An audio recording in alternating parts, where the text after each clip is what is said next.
when I first got in the league, there's a lot of tough guys, at least from my perspective, because once again, I consider myself the lowest on the totem pole, and I had to learn. So I looked at every experience as a learning experience.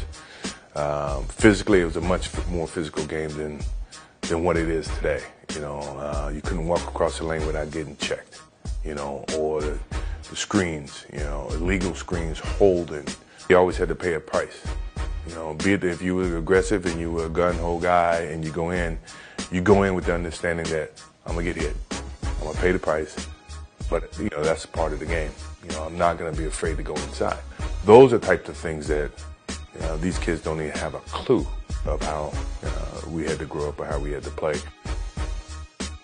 The people that influenced my basketball skills when I was growing up, as I was watching NBA, Walter Davis, Dr. J, David Thompson. Dr. J's style was something that I absolutely loved because of the way he can handle the basketball with his one hand. He can move the ball. I had big hands. So in terms of being able to control the ball and be creative with the ball with your hands, to me that was intriguing because very few people have big hands. Are there rules to talking trash? I only talk trash to people that I knew, my friends, Patrick Ewing, Bird, Magic, those type of guys. But I never talk trash to people that I didn't know or people I'm just meeting.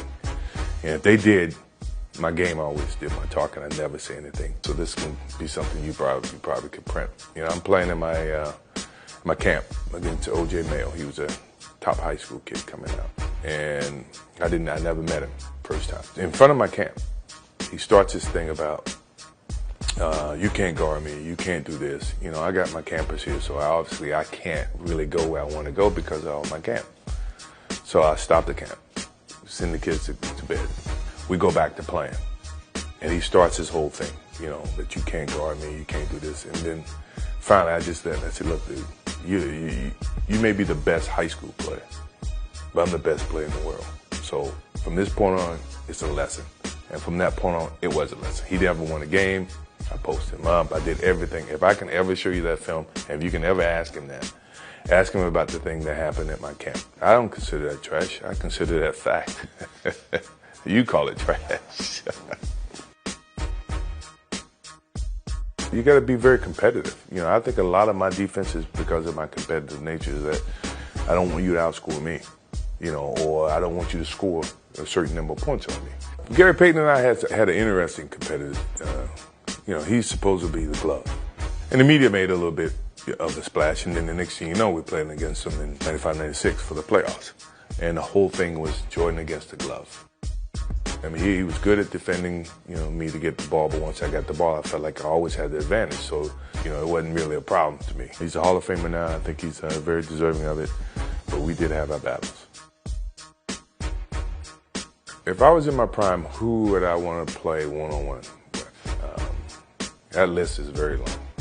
Start off with Jerry West, Elgin Baylor, Kobe Bryant in his prime, LeBron in his prime, D-Wade in his prime, Melo.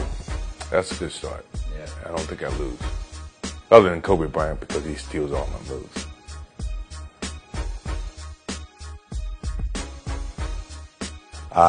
No. I'm not a Twitterer, I'm not a twerker, I'm not a Facebooker. I am a nothing. I'm old school.